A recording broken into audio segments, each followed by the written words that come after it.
there is a method for change here, okay, that has been demonstrated. And as someone who has experienced so much failure of this sort, to basically unlock the class consciousness within the base, to even give people the tools to communicate their desires, to give people some crumb of hope, a semblance of hope, in spite of the endless hurdles that are thrown in your way, okay?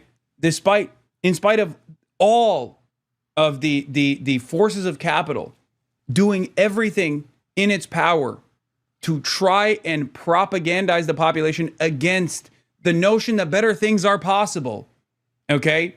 In spite of all of that, good organizing and good politics should be able to win out, okay? That is at the heart of the democratic process, even in a bourgeois democracy. This doesn't mean that a revolution will come from reforms, okay? I'm not saying that. A lot of you would rather look at any sort of incremental change in the positive direction as a negative thing. And I kind of understand where people are coming from, because they've seen so much defeat.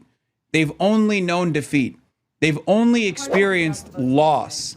They've only experienced an erosion of hope, okay? I understand where you're coming from.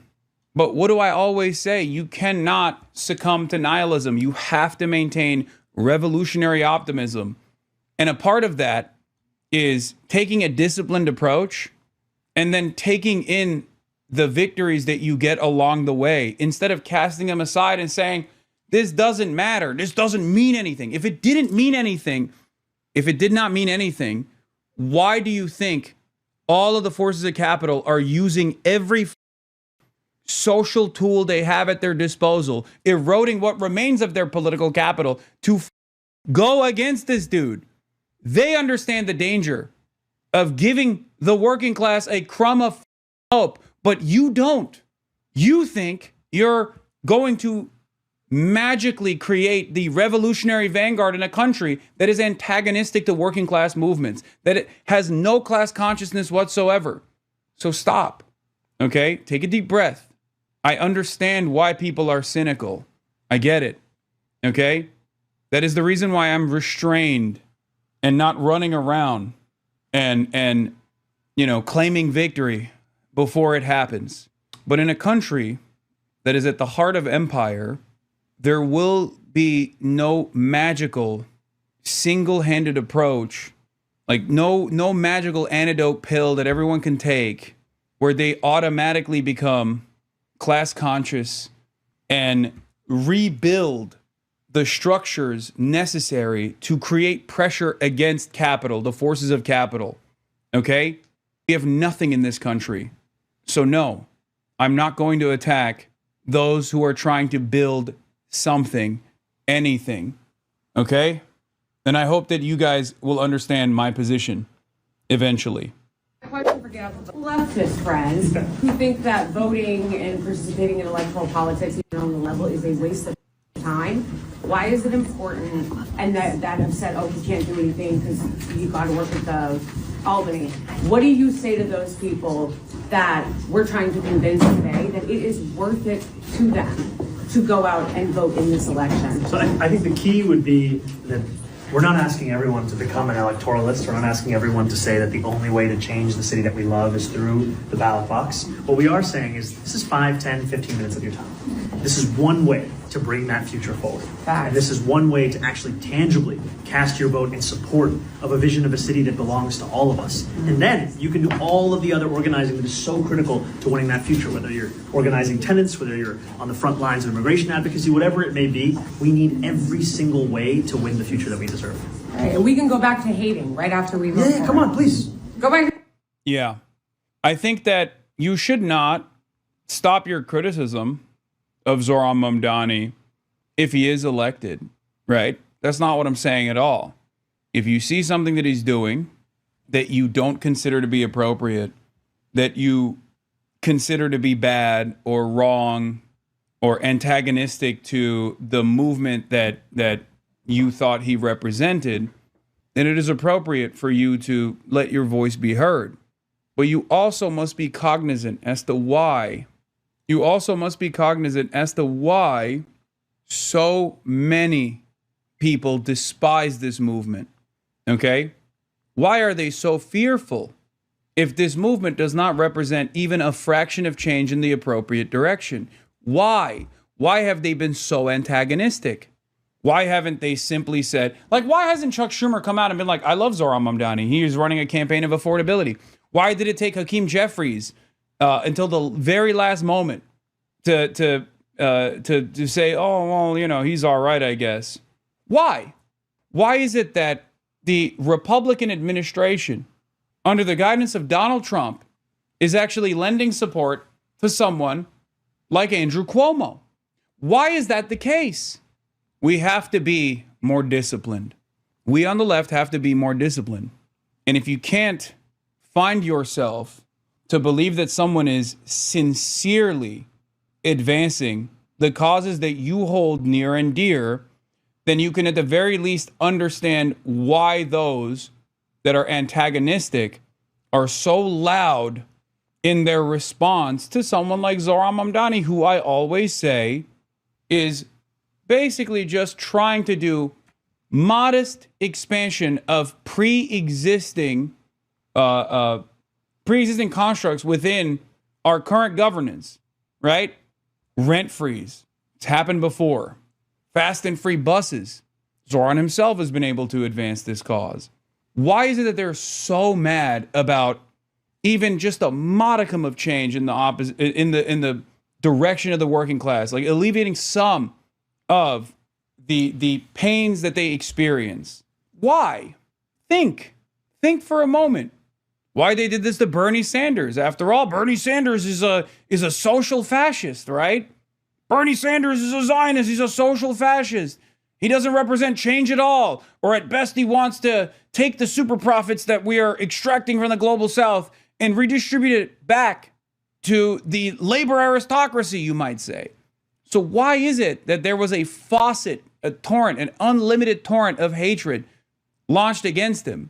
Perhaps it is because, especially since the Reagan era, but this predates the Reagan era as well, but especially since the Reagan era, the hegemonic neoliberalism has been able to so effectively destroy what remained of a semblance of hope for a better future for the working class, was so effectively silenced, so effectively quashed, destroyed, that even the most modest advancements, even the most marginal advancements in the positive direction for the working class, a campaign on pure affordability alone, receiving any sort of positive coverage, receiving any sort of success is considered terrifying. I have a lot of guests today. I haven't brought them on because I want to do my coverage. Okay, there are a lot of people that I was supposed to have on, but the reason why I haven't brought them on is because I want to be able to do the coverage, and it's hard to do it when I have guests here. Okay, so calm down. News, chill with the homies. Y'all are crazy. This is one of the, I would say this is, for me, one of the more important moments in my political advocacy, in my political commentary career. Mamdani, he represents almost in a pure form the class struggle. You know, the famous line by Karl Marx in the beginning of the Communist Manifesto. The first line is, "The history of all hitherto existing society is the history of class struggles." The history of all hitherto existing societies is the history of class struggles. And we're seeing in the Mamdani campaign, it's clearing the air. You can't say a fellow named Mamdani is weak on race questions, ethnic questions, religious questions. It's not going to work. So it's a straight out class struggle. His campaign was just like Bernie's. Bernie's was about affordability.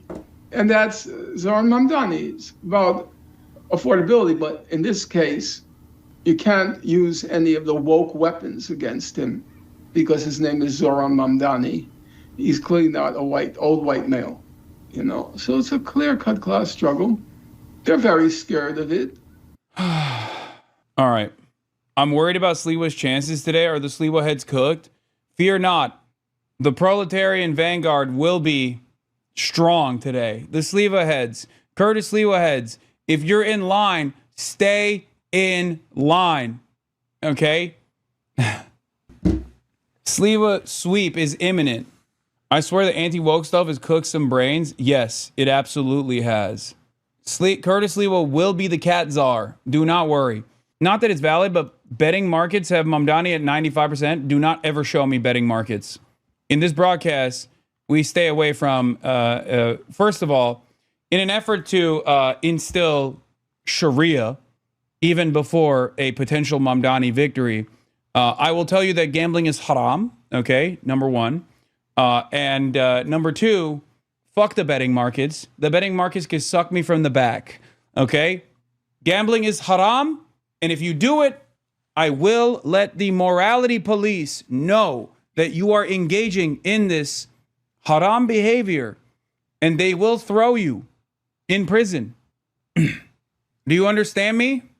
Want a sticker? Yeah, I have a question. Why do you guys like crime so much? We don't like You don't? No? So No. how do you feel about the NYPD? Yeah, good. No? You like crime? You like radical Islam? You like terrorism? You fund the NYPD? No. Oh, you don't? You know that Zohran has tweeted multiple times about defunding the police. You want to defund the NYPD? I do. Yeah, you do? That's good. I'm so glad to hear that you hate this city.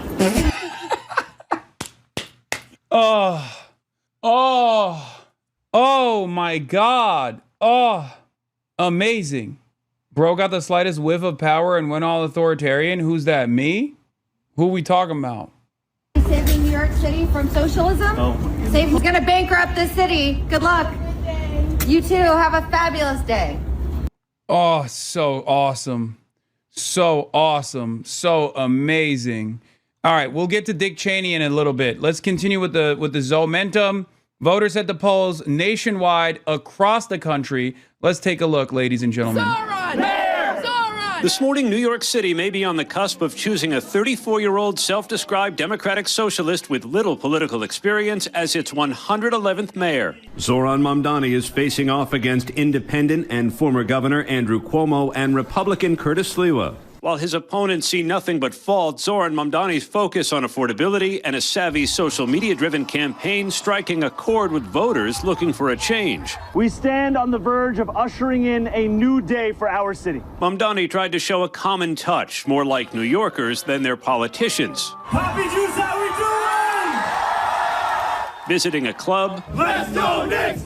Let's go Knicks! Watching the Knicks from the nosebleeds, a contrast to his chief rival, Andrew Cuomo, who sat with the current mayor courtside. Cuomo, lagging in the polls, is accusing Mamdani of trying to turn the home of capitalism socialist. My opponent is a socialist and wants to make New York City a socialist city, and socialism has not worked anywhere on the globe. At the 11th hour, an endorsement for Cuomo from President Trump, who posted, "You must vote for him and hope he does a fantastic job," and threatening to withhold federal funds from the city if Mamdani wins.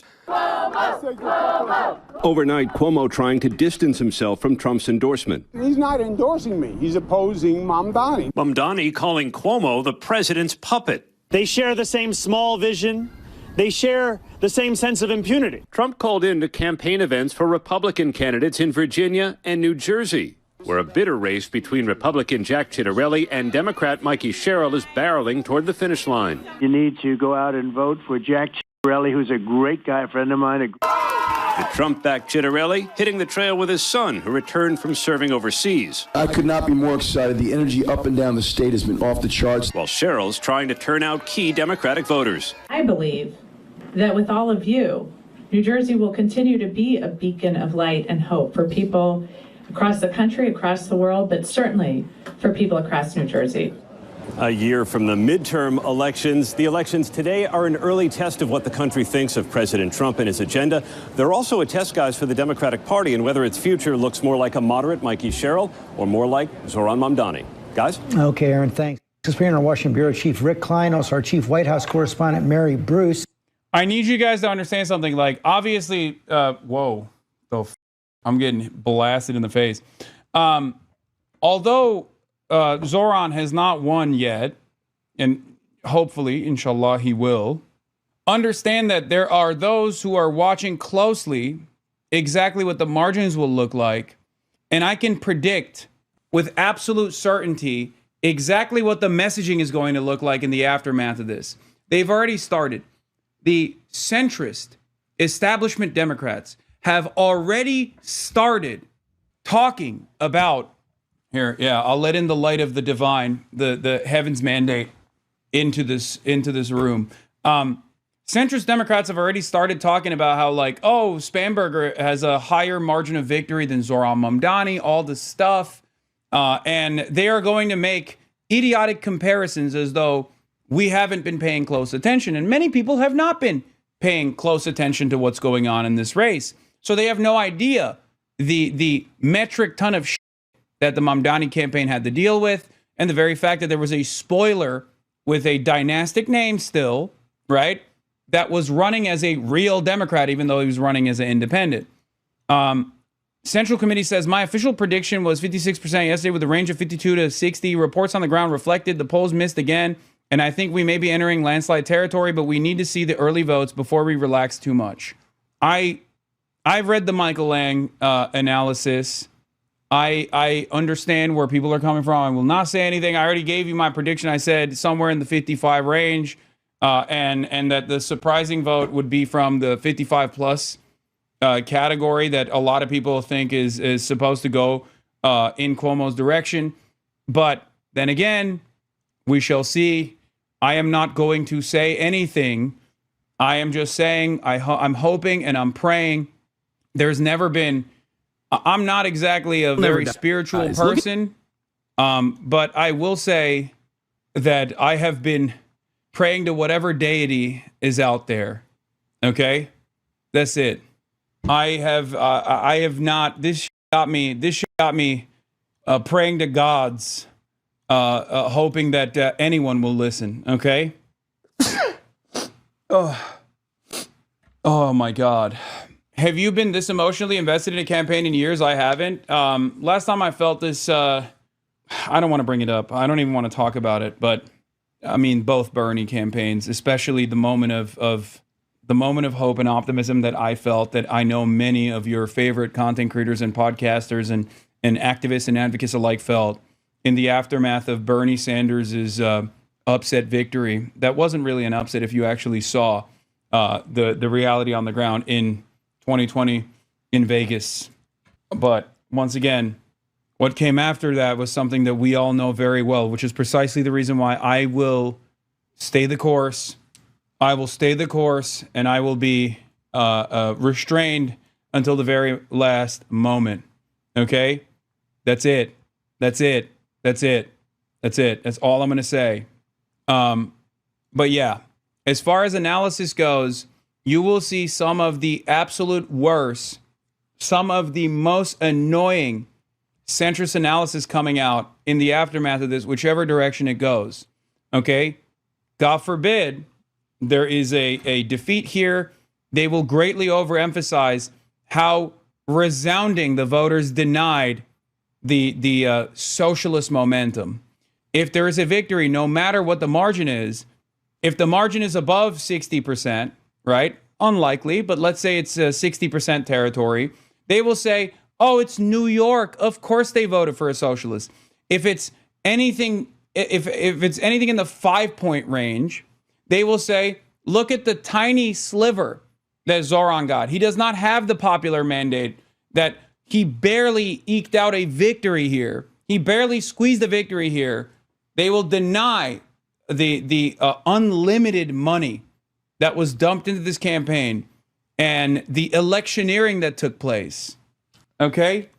I'm just letting you guys know ahead of time. I have thought of all of the alternatives And I have seen it. They will say, they will try to match what Zohran's election looks like with Omar Fateh. They will make comparisons, even though these are not comparable in the same way, right?